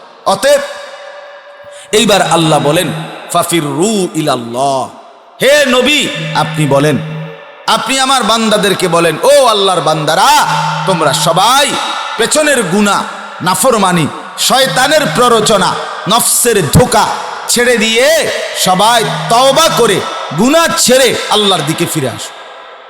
ফাফিররু অর্থ হলো দৌড়াও, আল্লাহর দিকে দৌড়িয়ে আসো। ইন্নী লাকুম মিনহু নাযীরুম মুবিন, নবী বলছে আল্লাহর পক্ষ থেকে, আমি মুহাম্মদ তোমাদেরকে আমার আল্লাহর পক্ষ থেকে সুস্পষ্ট ভয় প্রদর্শন করছি। ও আল্লাহর বান্দারা, নবী বলছে যেন যে হে আল্লাহর বান্দারা, আমি তোমাদেরকে ভয় দেখাচ্ছি, কবরের ভয়, জাহান্নামের ভয়, আল্লাহর আযাবের ভয়, হাসরের ময়দানের ভয়, আল্লাহর ভয়। তোমরা গুরুত্ব দাও, গুরুত্ব। নবীজি 23টা বছর ভয় দেখাইছে, নবী 23 বছর কথা বলে গেছেন, ওয়ালা তাজআলু মাআল্লাহি ইলাহান আখার। আল্লাহ তাআলা বলেন শেষ আয়াত, নবী এটাও বলে দেন যে দেখো বান্দা, জীবনের কোনো ক্ষেত্রে আল্লাহর সাথে আর কাউকে ডাইকো না। হাসি কিংবা কান্না, আনন্দ কিংবা বেদনা, সুখ কিংবা দুঃখ, অভাব কিংবা প্রাচুর্য, হ্যাঁ, ঘরে কিংবা বাইরে, রাতে কিংবা দিনে, আলো কিংবা অন্ধকারে, একাকী কিংবা প্রকাশ্যে, মুসিবতে কিংবা সুখে, কোনো অবস্থাতেই আল্লাহকে ছাড়া কাউকে ডেকো না। দুঃখের পাহাড়ে দাঁড়িয়েও আল্লাহকে ডাকো, সুখের সাগরে ভাইসাও আল্লাহকেই ডাকো। কথা বলেন না, কাকে ডাকো? ওয়ালা তাজআলু মাআল্লাহি ইলাহান আখার, আল্লাহর সাথে কোনো অবস্থাতেই কাউকে ডেকো না। দুই ডাকো কাকে? আল্লাহকে, আল্লাহকে। ইন্নী লাকুম মিনহু নাযীরুম মুবিন, একই কথা আবার আল্লাহ বলছে নবী আবার কোন যে হে আল্লাহর বান্দারা, আমি মুহাম্মদ আল্লাহর পক্ষ থেকে তোমাদেরকে সুস্পষ্ট ভয় প্রদর্শনকারী। এই কথাটা দুইবার কইছে। একবার বলছে গুনাহ ছেড়ে তওবা করে আল্লাহর দিকে ফিরে আসো, আমি তোমাদেরকে ভয় দেখাচ্ছি। আবার বলছে আল্লাহর সাথে কাউকে ডেকো না, শরিক করো না, শিরিক করো না, আমি তোমাদেরকে আল্লাহর পক্ষ থেকে ভয় দেখাচ্ছি। নবীজি বলবেন হাসরের ময়দানে, উম্মত আমি তো ভয় দেখাইছি, এখন সুপারিশের জন্য আমার কাছে আসছো, আমার কথা কি মনে পড়ে নাই? আজ কেন আসলে আমার কাছে? হাদিসের মধ্যে আছে, আল্লাহ তাআলা হাদিসে আছে, নাফরমান বান্দাকে বলবে, আল্লাহর সন্তুষ্টির জন্য যে বন্দিগি করে নাই তাকে বলবে যে উনদুরু ইদহাবু ইলাল্লাযীনা কুনতুম তুরাউনা ফিদ দুনিয়া, হে নাফরমান, তোমরা তোমাদের কর্মের প্রতিদান নেওয়ার জন্য আজকে তাদের কাছে যাও। দুনিয়াতে তোমরা যাদের দেখার জন্য, যাদেরকে খুশি করার জন্য করেছিলে, যাও তাদের কাছে। ফানদুরু হাল ইনদাহুম জাযাআন, গিয়ে দেখো, খুঁজে দেখো, জিজ্ঞেস করো তাদের কাছে কিছু পাও কিনা। ছেলেটাকে গিয়ে বলো যে বাপ, তোর সুখের জন্য আমি সুদে টাকা নিছি। স্ত্রীকে বলো তোমার মুখের হাসির জন্য আমি তোমারে বেপর্দা চলতে দিছি, যাতে তুমি রাগ না হও। মেয়েটাকে বলো তোর খুশির জন্য মা তোরে বেপর্দা চলতে দিছি, আজকে তুই আমার জিন্দিগির ফিরায় দে। তুই ফিরাই দে। ছেলেকে বলেন, মেয়েকে বলবেন। তো সেদিন কোনো মানুষ হাসরের ময়দানে কোনো বিনিময় ফিরাই দিতে পারবে তো? অতএব কথা শেষ। দয়া করে যে কয়জন শেষ পর্যন্ত সবরের সাথে শুনলেন, সবার ধৈর্য কুলাইছে না, এই জন্য সবাই শুনছে না। কিছু ছেলে পেলে এখানে দাঁড়াইয়া চিৎকার করছে, এদা ইবলিস শয়তান এগরে পাঠাইছে, যে কদ্দুর চিৎকার দেয়ানি গিয়া। কথা বুঝেন? হ্যাঁ হ্যাঁ, মূলত প্রথম আওয়াজ ছিল না এখানে, ঠিক না বলেন না? তার মানে শয়তান এদেরকে খুঁজে আনছে যে এখানে আল্লাহর কথা খুব বুঝালাইতে আছে মানুষ, তোরা থাকতে, তোরা বাচ্চা থাকতে আমার লোক। কথা বুঝছেন না? এই জন্য শয়তান এদেরকে ডেকে আনছে। হ্যাঁ, এটা কোরআনে আছে। আহা, জানেন না তো এই বদনসিবরা কত বড় দুর্ভাগা। এটা আল্লাহর কোরআনে আছে। কোরআনে আছে, আল্লাহ বলছে বেঈমানরা, কাফেররা নবীজির জামানায়, তারা নবীজি যখন আল্লাহর কথা বলতেন তখন বেঈমানরা একে অপরকে ডেকে নিয়ে বলতো, লা তাসমাউ লিহাযাল কোরআন ওয়ালগাউ ফীহি, যে তোমরা মুহাম্মদের কোরআন শুনতে দিও না, পাশে গিয়ে চিৎকার চেঁচামেচি করো। এটা কোরআনের আয়াত। কথা বুঝছে? এটা বেঈমানের আচরণ, মুশরিকের আচরণ। জঘন্য বিপদ, জঘন্য বিপদ।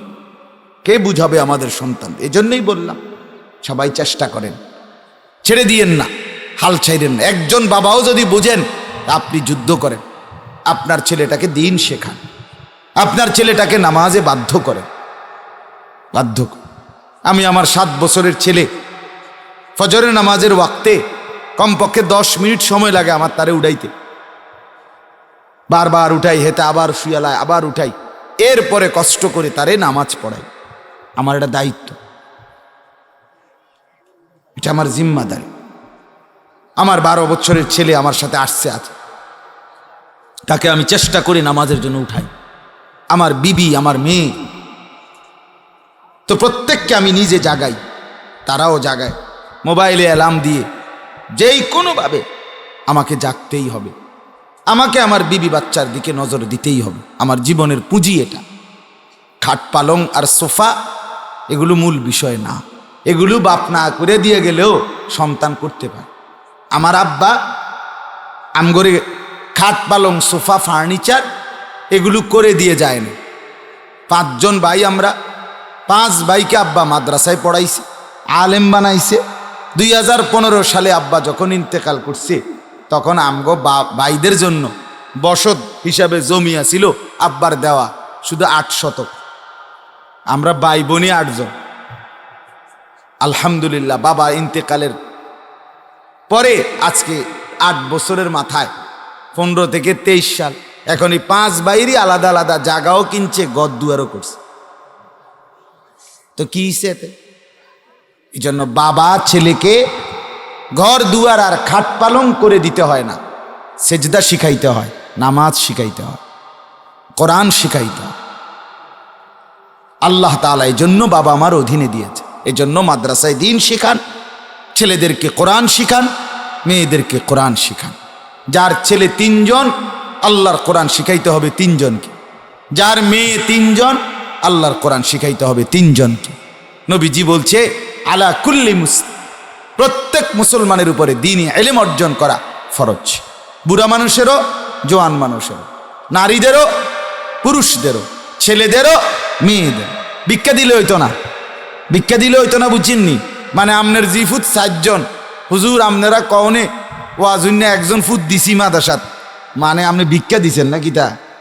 বা বা বা, মনে হয় আপনারা ভিক্ষা দিছে। না না, আপনি ভিক্ষা দিয়েন না। আপনাকে রসুল বলছে সন্তান, ছেলে মেয়ে যতজন দিন শিখতে হবে ততজন। কতজন? 3 জনে কয়জন? বলেন না, কয়জন? 4 জনে কয়জন? হ্যাঁ, মনে রাখ, হাসরের ময়দানে কোরআনে আছে যে সন্তান মা বাবার গাফলতির কারণে, মা বাবা দিন শিখান না শিখানোর কারণে জাহান্নামী হবে। খোদার কসম, ওই সন্তান জাহান্নামে যাওয়ার আগে আল্লাহকে বলবে, আল্লাহ আমার মা বাপকে একটু দেখতে চাই। আল্লাহ বলবে কেন? বলছে আজকে জাহান্নামে যাচ্ছি, এই মা বাপ ছোট্টবেলায় দিন শিখায় নাই, আল্লাহ চিনায় নাই, নামাজ পড়ায় নাই, আজকে জাহান্নামী হলাম।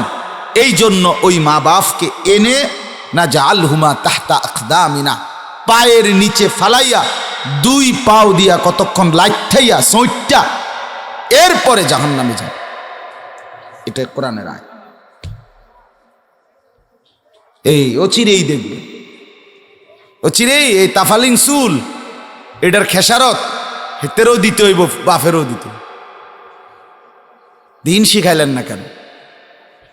এক ওয়াক্ত নামাজ পড়ে না 16 বছরের দামরা, হ্যাঁ 18 বছরের দামরা খারাইয়া মুতে, আপনি শিখাইলেন কি? আপনার বাবার সার্থকতা কি? আমার জীবনের আর রইল কি? আমার জিন্দিগির আর কি রইল? হ্যাঁ, আমার জীবনের আর সার্থকতা কি? সারাদিন বন্ধুদের সাথে আড্ডা দেয়, রাত্রে কেন মা বাবার ঘরে আসে? ওই হাইওয়ানকে বলতে পারেন না যে আড্ডা দিছো যাদের সাথে, নামাজ না পড়ে তাদের সাথেই রাত কাটাও? খানার টাইমে বাবার উপার্জন খায় কেন? থাকার টাইমে বাবার ঘরে আইসা থাকে কেন? বলেন। আমি আমার জীবনে একবার আমার আব্বারে বলছিলাম, আব্বা আমি এই মাদ্রাসায় আর পড়ব না, আরেকটা মাদ্রাসায় আমারে ভর্তি করান আমার ছাত্র জীবনে।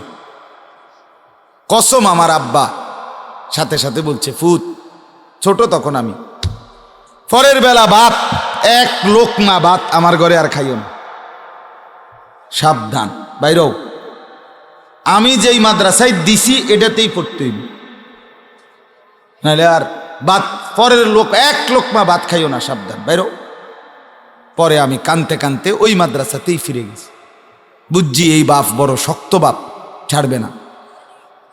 বাবার সেই কঠোর শাসন আলহামদুলিল্লাহ আজকে আপনাদের সামনে দুইটা কথা বলার তৌফিক দিছে। ছেড়ে দিলে হবে না, ছেড়ে দিলে হবে, ছেড়ে দিলে নষ্ট হয়ে যাবে, চরিত্রহীন হয়ে যাবে। তলে তলে বেনামাজি ছেলে, অবস্থা খুব খারাপ, কিচ্ছু নাই, ভিতরটাকে জোকা বানায় লেছে, ভিতরটা খোলস বানায় লেছে। নারী দেখতে দেখতে, ছবি দেখতে দেখতে, উলঙ্গ দৃশ্য দেখতে দেখতে শরীরে শক্তি, যৌবনের শক্তি কিচ্ছু নাই।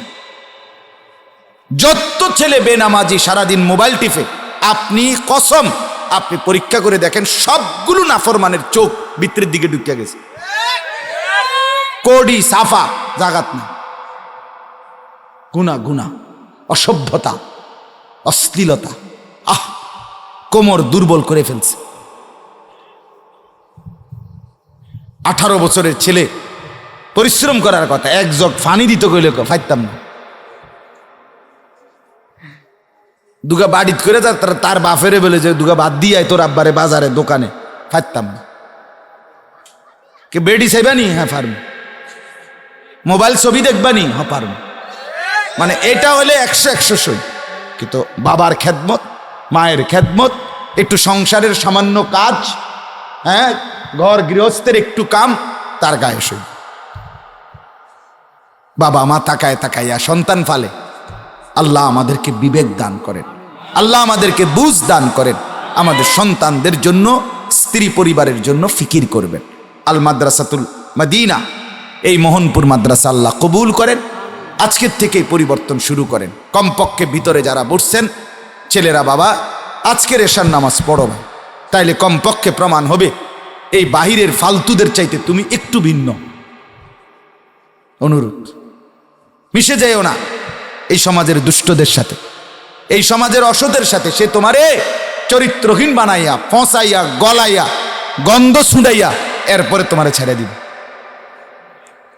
এই জন্য ছেলেরা যারা ভিতরে বসছো তোমাদেরকে অনুরোধ করল, বখাটে, দুশ্চরিত্র, উলঙ্গ ছবি দেখে, নাচ গান দেখে, অশ্লীল কথা মুখ দিয়া বলে, অসভ্য গালিগালাজ করে, হাসে মাতালের মতো, ছাগলের মতো, প্রতিবন্ধীর মতো, এই সমস্ত বিকৃত রুচির মানুষ, যুবক ছেলে পেলের সাথে চইল না ভাই, চইল না। আল্লাহ তাআলা আমাদেরকে তৌফিক দেন, এই সমাজকে আল্লাহ ভালো রাখেন, মাদ্রাসাকে আল্লাহ কবুল করেন। ইনশাআল্লাহ এশার নামাজের বিরতি হবে এখন।